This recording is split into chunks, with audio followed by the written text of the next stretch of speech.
كما باركت على إبراهيم وعلى آل إبراهيم إنك حميد مجيد অধ্যক্ষার অধিবেশনের পরম শ্রদ্ধাভাজন সভাপতি সাহেব জনাব আলহাজ আরবাব আহমদ চৌধুরী,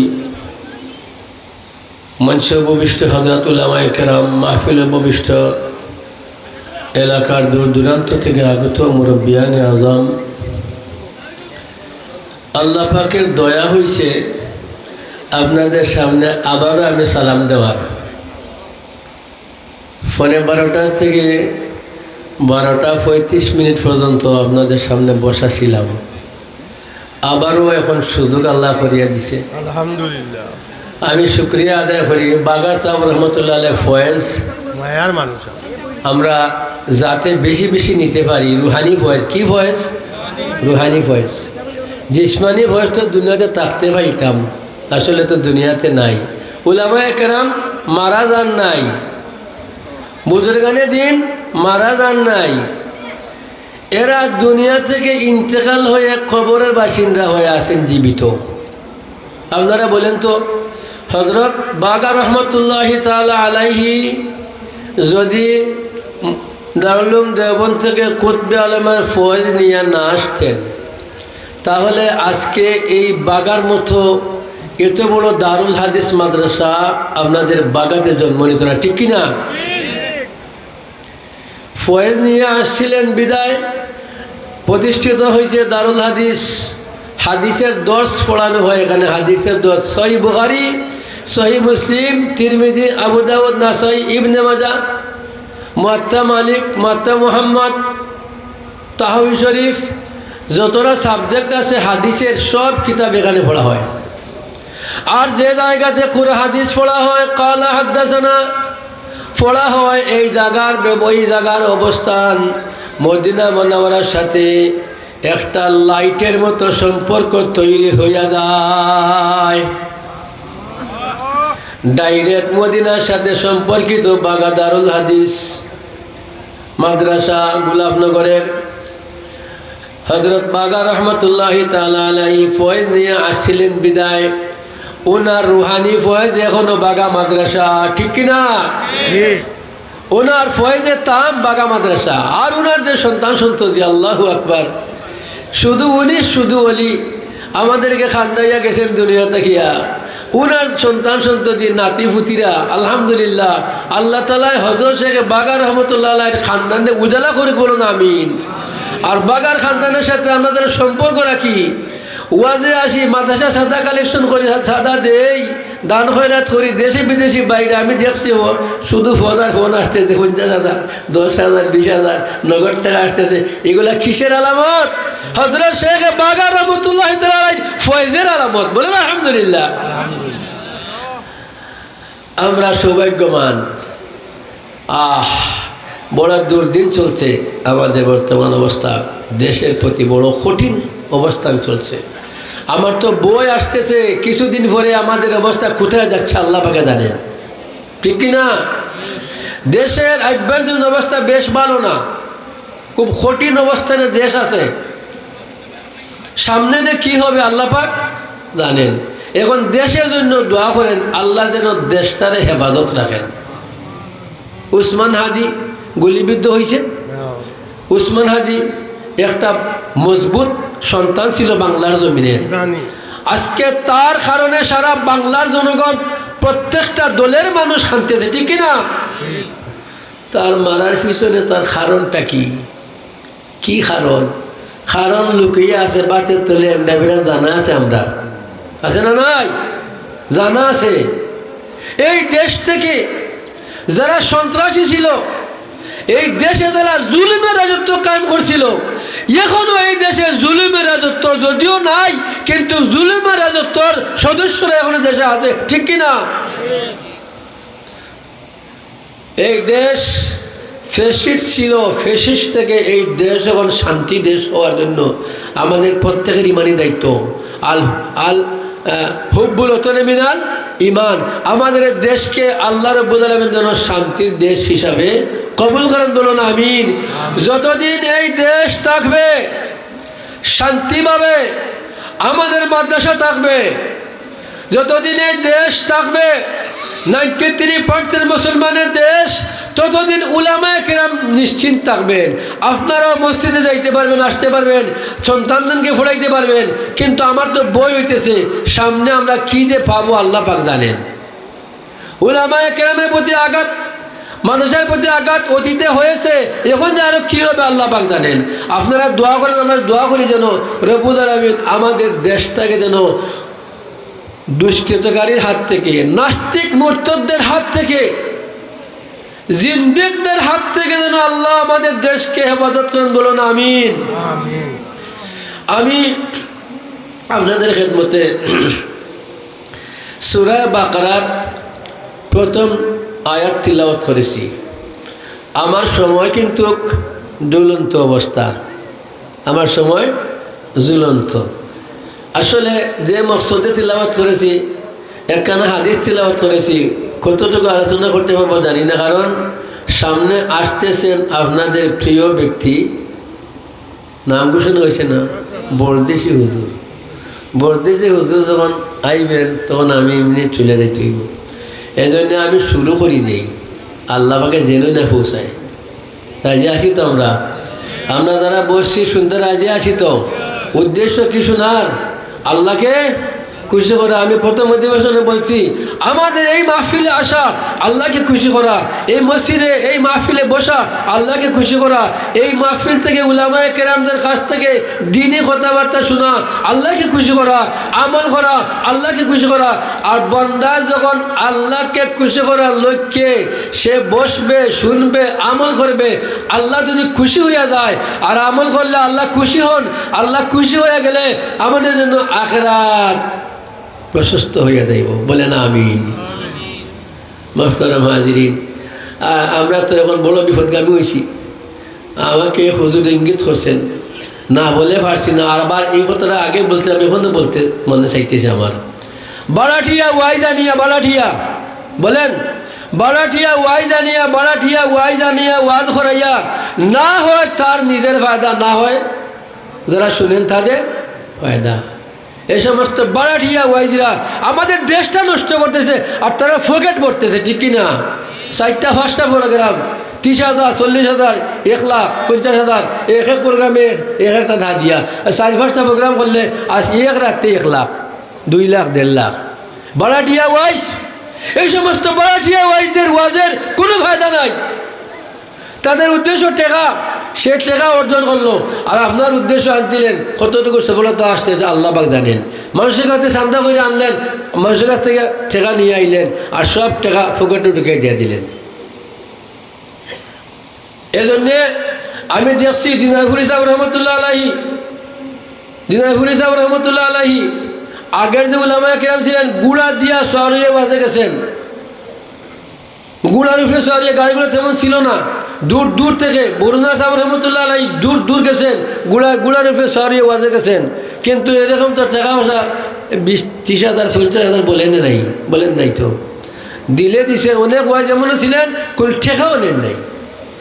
এই জন্যে আমি একটা কথা বলি, কয়দিন আসি জানি না, আপনারা যারা আছেন আপনাদেরকে সাক্ষী রেখে বলি, এই বারাঠিয়া ওয়াজদের এই দেশে ওয়াজ বন্ধ হবে না চলবে? চলবে না, বন্ধ হবে। আমার কথা আপনারা নারাজ হয় না, খুশি থাকুন। আমি কইতেছি বারাঠিয়া ওয়াইজদেরকে সিলেটে আনা বন্ধ করেন, আর দেশীয় ওয়াইজ উলামায়ে হক্কানি এদেরকে নিয়ে ওয়াজ করান। আল্লাহ যা দিয়ে দিবে, মাদ্রাসার জন্য চান্দা যা হবে। বারাঠিয়া ওয়াইজা না করে চান্দা না দেয়, 1 টাকা মাদ্রাসা চান্দা না না না করে চান্দা আইলো, আধা ঘন্টা 20 মিনিট 1 ঘন্টা, 1 ঘন্টা সর্বোচ্চ আধা ঘন্টা ওয়াজ করিয়াই ফকেটে ঢুকাইয়া খামটা লইয়া দৌড় দেয়। এক ওয়াইজ সুনামঞ্জ যাইতো না, ওয়াদা করছে 2 টিকি নোট দিয়া এক বান্ডিল বসে, এক যে খাম একটা 2 টিকি নোট দিয়া বড় উঁচা বান্ডিল করছে। এখন ওয়াজ শেষে বান্ডিল হাতও দেওয়া হয়েছে, খুব খুশি ওয়াইজ, মাশাআল্লাহ, আজকে তো বড় বড় অঙ্ক টাকা পাইছি। আর তখন 40,000 টাকা চুক্তি ছিল। কত হাজার টাকার? 40,000 টাকা চুক্তি ছিল। 40,000 টাকার চুক্তি লইয়া মনে করতে 40,000 টাকা পাইছে। গাড়িতে ওইটা জায়গায় কুল্লা খাম শুধু 2 টিকি নোট, 2,000 টাকা মাত্র। কয় হাজার? 2,000। তো উনি বলছে সুনামগঞ্জে আর ওয়াজে যাইব না, কোনো প্রোগ্রামে আর যাইব না। শিক্ষা হয়েছে নি? শিক্ষা হয়েছে নি? এই ধরনের শিক্ষা দেওয়ার দরকার আছে বাড়াটিয়া ওয়াইদদেরকে। আমরা দেশের সিলেটে ওয়াইজ নাই, আমাদের দেশে সিলেটে ওয়াইজ নাই। কি লাগছে দরকার? ঢাকার থেকে মহাজিব কুমিল্লা এদিক থেকে ওদিক থেকে আনন্দ কি লাগছে? এরা হাকসুক দিব, ঘটনা একটা দুইটা শুনাইব আর পকেটে টেকা লিয়ে গেল, শেষ ওয়াজ শেষ। আরে যারা অন্তর থেকে কথা বলে, যারা ওয়াজ যাই জানে, কোরআনের কথা বলে, হাদিসের কথা বলে, আল্লাহকে সন্তুষ্ট সামনে এনে যে কথা বলবে আপনার অন্তরে গিয়া সে করবে, ঠিক কিনা? আর বাড়ি ওয়াজে শুধু শুনবেন, আওয়াজও শুনবেন। সেইলা কই শুনছেন নাকি? কইমনি শেষ করতেছি। সেইলা কি শুনছেন নি? কয় দেখা গেলাম সেটা গান গেলাম, কত জায়গা ঘুরে আইলাম, বৈরবের ফুলের মতো ফুল দেখলাম না। নাউযুবিল্লাহ। আসিবুন না সুবহানাল্লাহ। কর তোর বাপর মাথা কইছত নি? কয় কত জায়গা ঘুরে আইছে, বৈরবের ফুলের লাগান ফুল দিয়ে গালো টান মারে। এই সমস্ত টাইম না গান গায়ক। আরে গায়ক রে মাইসে বাড়াটিয়া আনে টাকা দিয়া, ঠিক কিনা? গায়ক রে মাইসে বাড়াটিয়া না গান শুনে, আমরা ওয়াইজরা বাড়াটিয়া না আওয়াজ শুনি। আওয়াজ শুনি। আওয়াজে কি দরকার? কোরআন শুনেন, হাদিস শুনেন, আমলের কথা শুনেন। একটা আমল যদি মাহফিল থেকে নিয়ে যাইতে পারেন আওয়াজ না শুনিয়া, তাহলে আপনার আওয়াজ এই মাহফিল আপনার জন্য সার্থক জীবনের। বলেন আলহামদুলিল্লাহ। মুহতারাম হাজিরিন, আল্লাহ বলেন আলিফ লাম মিম, 3টা অক্ষর আল্লাহ বলেন। এই 3টা অক্ষরের তরজমা আল্লাহ করেন নাই। ইয়া হযরত উলামায়ে কেরাম মুফাসসিরিনে আযম লেখছেন আল্লাহু আ'লামু বিমুরাদিহি বিযালিকা। আল্লাহ রাব্বুল আলামিনের 3টা হরফ সম্পর্কে কাউকে ইলম দেন নাই, আল্লাহ জানেন। যালিকাল কিতাব। আচ্ছা হুজুর, আমি তো কইছি আগেও আপনারা রে যে আমার ওয়াজের টাইম তো বুঝবাই না আপনারা, যেমনে বলতেছি সেরা দেখবা আর সমুনার ইমাম ফিট দেখাইয়া হবা যাইবা। আমার শেষ ইচ্ছা আছিল কিছু হইতাম, আল্লাহর আল্লাহ বাঁচি যদি কদিন আরো দেখা করা যায়, দেখা যাইবেন ইনশাআল্লাহ। ইনশাআল্লাহ আল্লাহ আমি আপনারা খেদমত আমার দোয়ার আরজ। আর বিশেষ করে আপনারা দোয়া করবা হযরত শেখ বাগার রহমতুল্লাহ আওলাদ।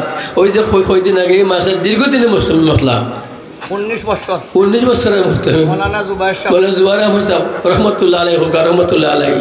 এর আগে তার আরো ছেলে নাম কিতা আছিল রশিদ আহমদ সাহেব, নাতি মাহবুব সাহেব, আল্লাহ খলিল সাহেব রহমতুল্লাহ তাআলা আলাইহিম। আল্লাহ রাব্বুল আলামিন এই খানদানকে উজালা করুকা বলেন আমিন। এই খানদানের সাথে আমাদের সম্পর্ক রাখার তৌফিক দিকে বলেন আমিন। ওয়া আখিরু দাওয়ানা আলহামদুলিল্লাহি রাব্বিল আলামিন। আসসালামু আলাইকুম ওয়া রাহমাতুল্লাহি ওয়া বারাকাতুহু। নারায়ে তাকবীর, আল্লাহু আকবার, নারায়ে তাকবীর, আল্লাহু আকবার। সম্মানিত এলাকাবাসী, সম্মানিত দেশবাসী, আমরা বরদুশি হুজুরাইয়া হাজির হয়ে গেছি। আপনারা আমার সামনে হাজির হয়ে গেছেন। আমি এখন জিজ্ঞাসা করি বরদুশি হুজুর কোন বলাইবা। আপনারা সম্মানিত উপস্থিতি, আসিমুল কুরআন মহিসুন এই পর্যায়ে আপনাদের সামনে গুরুত্বপূর্ণ নসিহত পেশ করবেন হযরতুল আল্লামা হযরত মাওলানা মুমতাজউদ্দিন সাহেব পরদেশী। হযরতুল আল্লামা হযরত মাওলানা মুমতাজউদ্দিন সাহেব পরদেশী। জরুরি কল আছে, দয়া করে রিসিভ করুন। আসসালামু আলাইকুম ওয়া রাহমাতুল্লাহ। জরুরি কল আছে, দয়া করে রিসিভ করুন। আসসালামু আলাইকুম ওয়া রাহমাতুল্লাহ।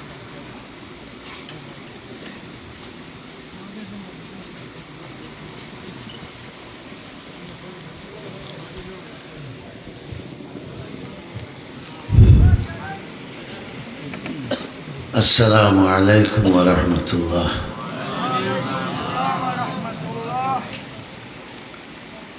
আলহামদুলিল্লাহ আলহামদুলিল্লাহিল্লাযী হাদানা লিখাইরিল আদিয়ান ওয়া আকমালা লানা দীনানা ওয়া আতাম্মা আলাইনা নি'মাতাহু ওয়া রাদিয়া লানাল ইসলাম দীনা।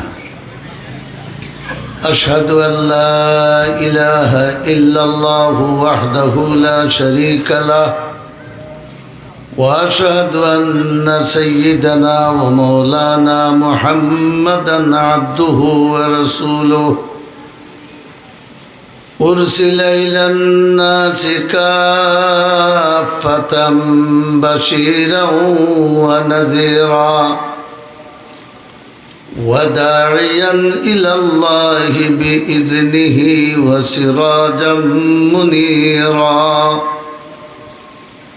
صلى الله تعالى عليه وعلى آله وصحبه وبارك وسلم تسليما كثيرا أما بعد فأعوذ بالله من الشيطان الرجيم بسم الله الرحمن الرحيم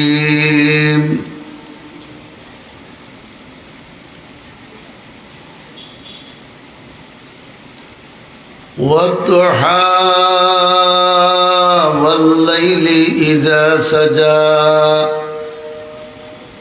ما ودعك ربك وما قلى وللآخرة خير لك من الأولى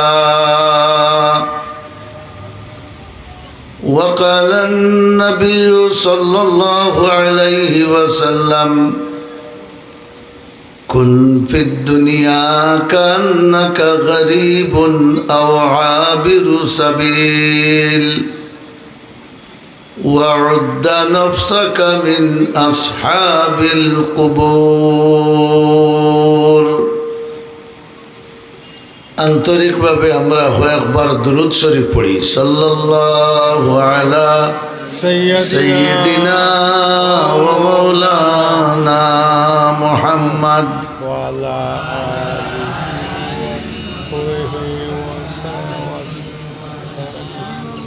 সাল্লাল্লাহু আলা সাইয়্যিদিনা ওয়া মাওলানা মুহাম্মদ وعلى